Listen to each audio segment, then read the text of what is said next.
You don't stay in bed all day.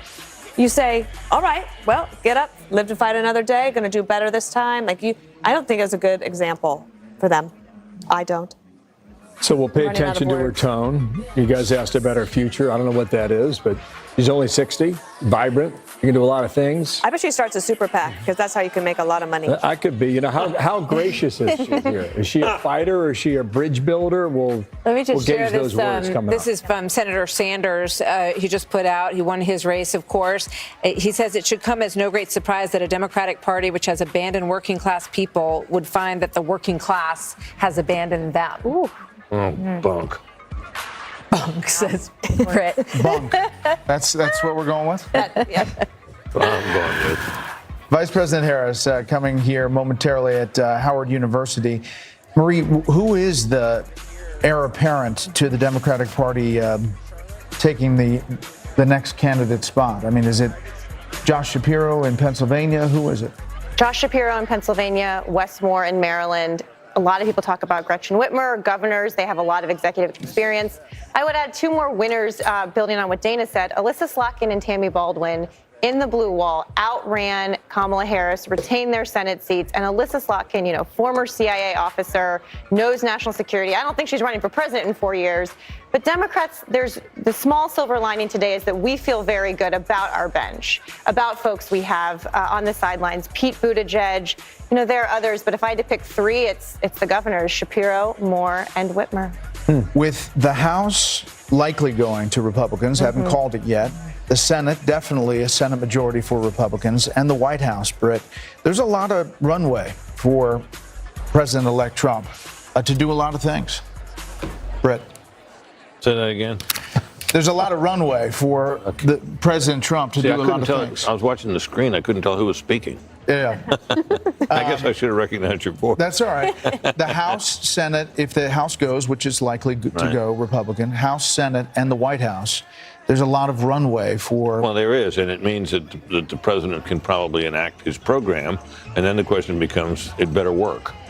Because there's no excuses. You can't say I got blocked and I couldn't get the House and the Senate to work with me. That's what Karine Jean-Pierre never stopped saying throughout the whole. They couldn't get it done because the Republicans blocked it.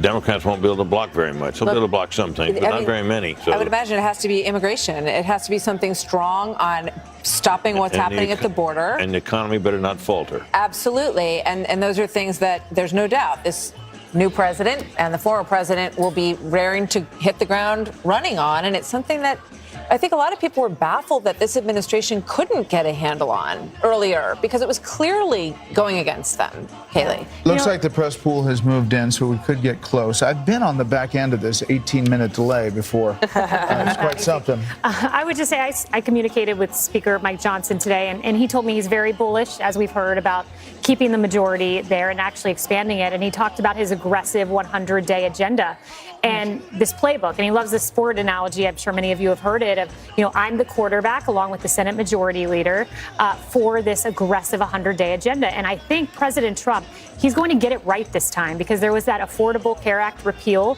failure we saw right out of the gate in 2016. I think he learned his lesson. He'll be rearing ready to go with a mandate, having won the popular vote like you've never seen before. Sorry, we all just 5 minutes. got a 5-minute warning to go. And 5-minute warning. Yeah, let's go back to senior White House correspondent Jackie Heinrich, live at Howard University. 5-minute warning, Jackie. What do you have? Yeah, 5-minute warning, not much, except for they just called for a medic behind the DJ booth. We still don't know really who's in this crowd. That was one of the things that the campaign never got us an answer to yesterday, what their connection was to the vice president, how many were here, who was invited. And now we've seen some folks that we recognize just from covering politics in Washington, D.C., but there are several thousand out here waiting. And in the meantime, we're hearing from sources within Democratic circles. There's a lot of mudslinging going on right now, actually, because if you recall, there were no Obama-era big names attached to Biden's campaign when it was Biden's campaign. When it became Harris's campaign, some of those Obama people came back in. And now there's a semi-public mudslinging happening over, you've got David Plouffe, for instance, basically blaming President Biden for Harris's loss, saying that he dug a hole so deep she could barely climb out of it. And I'm hearing from Biden loyalists a reaction to that Biden beat Donald Trump, something that David Plouffe certainly didn't do this time around, trying to support Harris. There's been a lot of debate over whether or not replacing Biden was the right idea, or certainly whether the decision to not use him on the campaign trail was a good idea. You recall when Vice President Harris went to Scranton, she didn't even say Joe Biden's name one time. And you saw Harris underperform President Biden, especially among union households. There's also an examination of her performance among Hispanic men in several states, some conservative constituencies who tend to be pro-life. As one source put it, they had a hard time messaging to Latino men in states like Georgia, Arizona, Nevada, because the progressive messaging does not resonate with those groups. And so there's a debate over whether Harris was, in fact, too liberal of a candidate, or certainly didn't stake herself out to be believable when she tried to take that moderate mantle. So really just a lot of sadness, I think, among people who wanted to see her win and waiting to see what the message is. We're hearing some cheers behind us. I don't see anyone notable, though. Governor Walz. It'll be curious to see what the message is. Governor Walz just walked in. It is quite something, Dana. You've been in this position on the other side, as have you, Kayleigh. But, you know, these people waited at 1:30 in the morning. Yeah. Mm-hmm. And now we're working on 23 minutes late for a concession speech. Yep. So a lot of these people probably worked in the vice presidential office. A lot of people here, students on campus with hopes and dreams. If they weren't asked for their money, relentlessly, they were asked for their time and their efforts. And then to wait all night last night to see that they knew what the results were, and to not hear anything until today. They look like they're fine. Like maybe nobody cares about that but me. But this is Kamala Harris's stepdaughters who have just come in the front row here, and Tim Walz looking sad. You know, I show up at work before the sun comes up, and this morning I was flipping around the channels and just trying to get a flavor for what people were talking about, and there was a lot about, is she coming out? It sounds like they are announcing her. I'll hold that see the vice presidential give seal. It back to you, Martha. All right, let's listen in. Here she comes.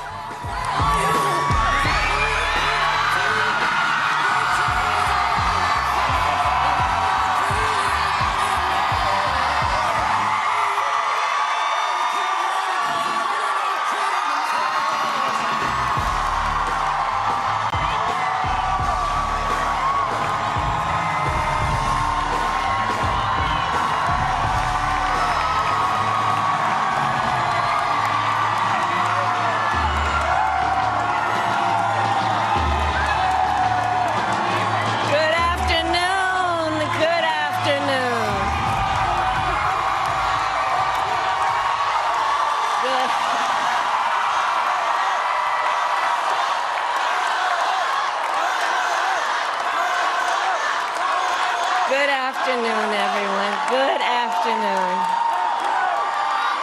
Good afternoon. Good afternoon. Thank you all. Thank you, thank you. Thank you, thank you. So let me say, and I love you back. And I love you back. So let me say, my heart is full today.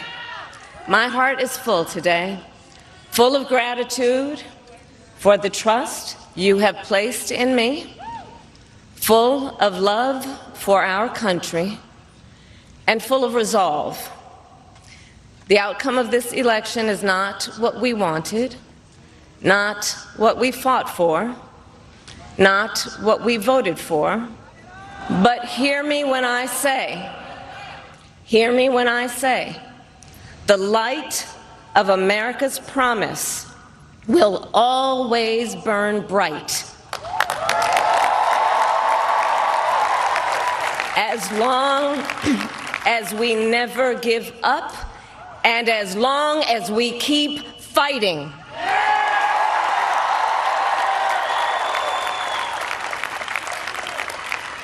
To my beloved Doug and our family, I love you so very much. To President Biden and Dr. Biden, thank you for your faith and support. To Governor Walz and the Walz family, I know your service to our nation will continue. And to my extraordinary team, to the volunteers who gave so much of themselves, to the poll workers and the local election officials, I thank you all. Look, I am so proud of the race we ran and the way we ran it. Over the 107 days of this campaign, we have been intentional about building community and building coalitions, bringing people together from every walk of life and background, united by love of country with enthusiasm and joy in our fight for America's future. And we did it with the knowledge that we all have so much more in common than what separates us. Now, I know folks are feeling and experiencing a range of emotions right now. I get it. But we must accept the results of this election. Earlier today, I spoke with President-elect Trump and congratulated him on his victory. I also told him that we will help him and his team with their transition, and that we will engage in a peaceful transfer of power.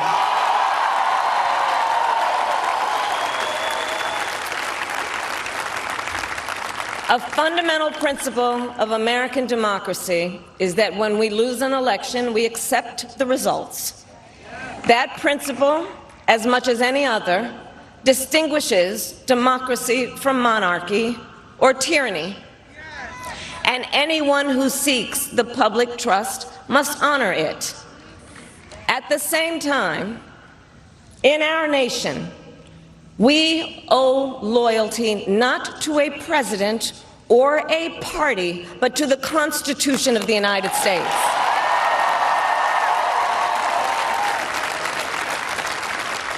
And loyalty to our conscience and to our God. My allegiance to all three is why I am here to say, while I concede this election, I do not concede the fight that fueled this campaign.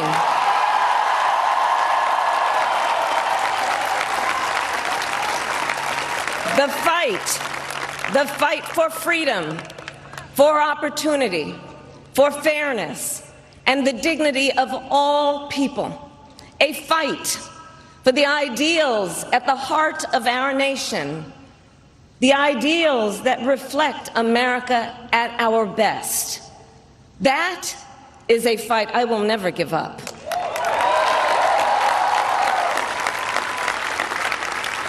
I will never give up the fight for a future where Americans can pursue their dreams, ambitions, and aspirations, where the women of America have the freedom to make decisions about their own body and not have their government telling them what to do.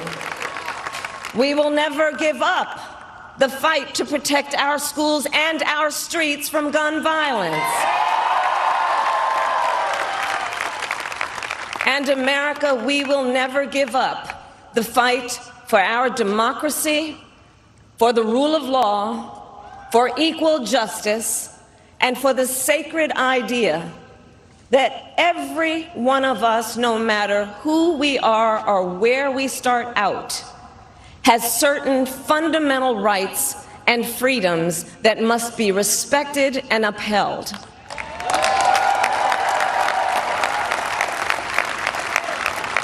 And we will continue to wage this fight in the voting booth, in the courts, and in the public square. And we will also wage it in quieter ways, in how we live our lives, by treating one another with kindness and respect, by looking in the face of a stranger and seeing a neighbor, by always using our strength to lift people up, to fight for the dignity that all people deserve. The fight for our freedom will take hard work, but like I always say, we like hard work. Hard work is good work. Hard work can be joyful work. And the fight for our country is always worth it. It is always worth it.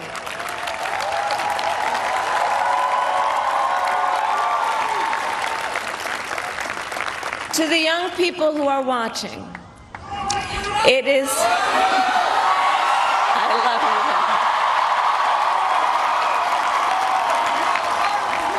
you. To the young people who are watching, it is okay to feel sad and disappointed, but please know it's going to be okay.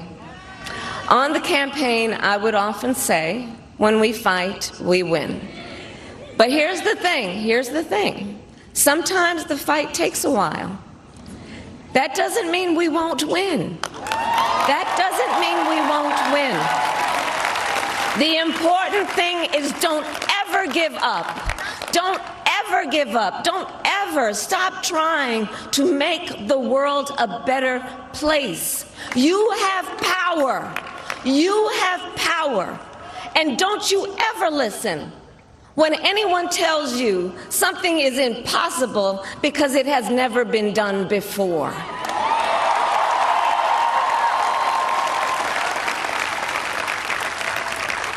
You have the capacity to do extraordinary good in the world.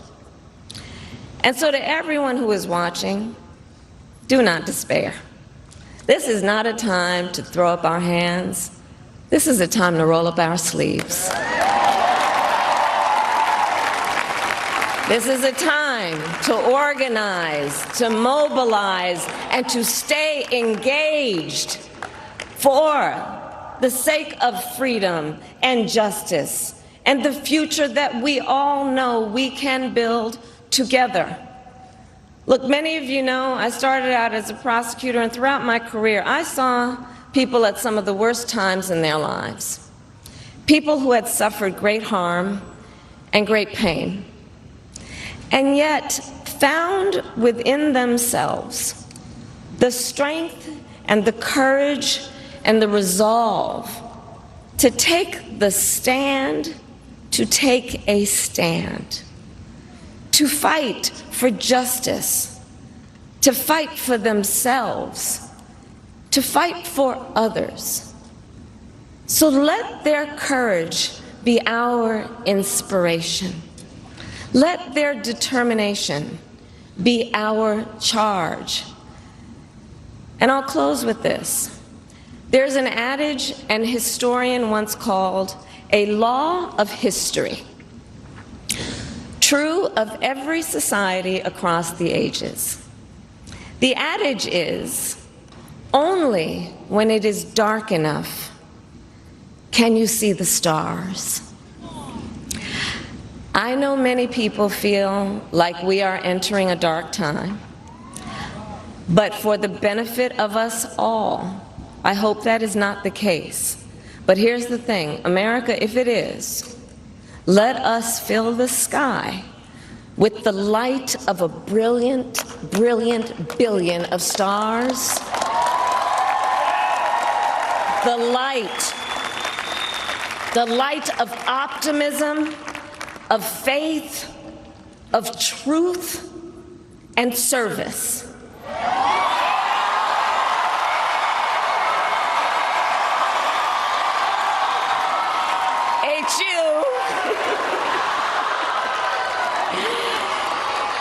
And may that work guide us, even in the face of setbacks, toward the extraordinary promise of the United States of America. I thank you all. May God bless you, and may God bless the United States of America. I thank you all.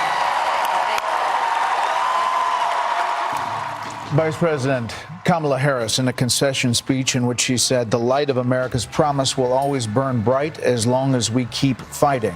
As she said she'd often say on the campaign trail, when we fight, we win. But this time saying, here's the thing, sometimes the fight takes a while. She went on to say, it's going to be okay. She spoke for about 12 or 13 minutes there, and she talked about the fight continuing. I do not concede the things that we fought for. Let's bring in our panel with reaction. There she is with Doug Emhoff, who is the current second gentleman. Trying to be first. Would have been the first gentleman, but we're not going to see that on this time around. So let's bring in our panel. Bill Hemmer, Dana Perino, Britt Hume, Kayleigh McEnany, and Marie Harf. We did not hear in there, Dana, I'm sorry that I didn't win. I did my best, and I'm sorry that I disappointed you on that front. Not only that, I don't believe we heard her say Joe Biden's name. Not No, once. we didn't. Not once. And I'm not going to necessarily read into that too much right now. I'm going to save that for the 5 in 18 minutes. When we get on there and I decide what I'm going to say about it. But I do think that's a little strange. I mean, one of the things that it was the downfall of her 107-day campaign was that she couldn't come up with anything that she would distance herself from. She doesn't invite him to her big rally there at the Ellipse. Right. Her closing argument statement. She doesn't even invite him. He's on the Zoom call calling people garbage. And then she has this big event. He's not there.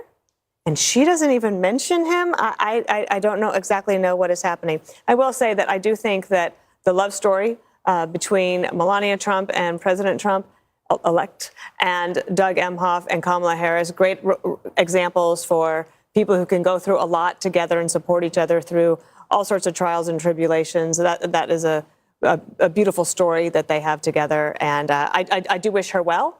And I think it's pretty obvious why she didn't win. She may have thanked Joe and Joe Biden at the beginning, at the very, very beginning. Britt? Well, I think she took a stab there at a speech that would be uplifting in front of disappointed supporters, and I think that's an appropriate tone to strike. I don't think it was a particularly memorable speech, and it was laced with some of her campaign themes, which are threadbare at this point, and I think a lot of people are tired of hearing them.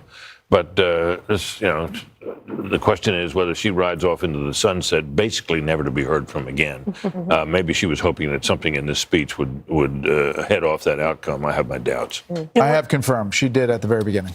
One of the main things, Marie, that was the focus of her campaign in many ways, and the thing that I heard the most from people who supported her, was this taking women's freedoms away issue. I think it really was the thing she spoke the most passionately about. And I find it very interesting in the abortion referendums that we saw last night. Most of them passed, and they passed in states in some cases where President Trump won, which to my mind is exactly the SCOTUS decision. They said, now we're splitting this, right? It's not a federal issue, it's a state issue. And people voted on it at the state level, and then they did something different at the federal level. So what's wrong with that? Well, this is one of the questions Democrats are asking themselves today. How could that happen in some of these states? Because Democrats have said during this campaign, don't trust that Donald Trump and his administration won't try and curtail their rights even further. That's one of the postmortems that I think Democrats are going to be looking at this campaign. In terms of the speech, I thought this was really a call for civic engagement.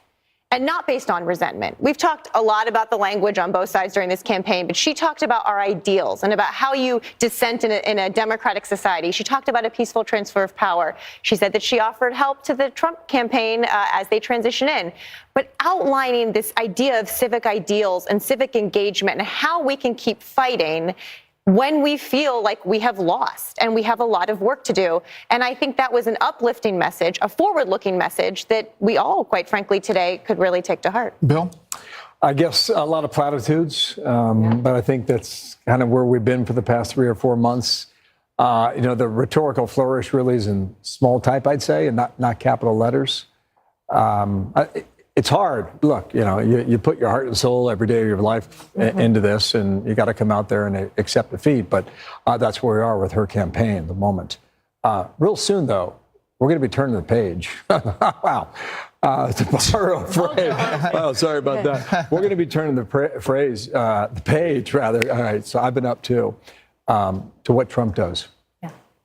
What's he do? What's he do with this majority? What's he do back in the Oval Office? It's going to be, as Dana and I like to say, a deep read on the weekend. Yeah. Taking some thoughts. Look, that speech was not particularly reflective at all. We heard several rote campaign lines. I would not even call it unifying. Yes, there was the line about helping with the transition, but there was also the line that you owe your loyalty not to the president, but the Constitution, as if your rights are about to evaporate. The word fight was used 6 or 7 times. Yeah. Fight, fight, fight. Right. Notably absent. The only thing she had in common with Hillary Clinton was it was a 12-minute speech. The absent line was, I hope that he will be a successful president. Mm-hmm. That is what Hillary said. We did not get that today. Okay, the other thing I had, she did not say the word congratulate. No. All right, when we come back, reaction from the Trump campaign to what we just heard from Vice President Harris after her loss to President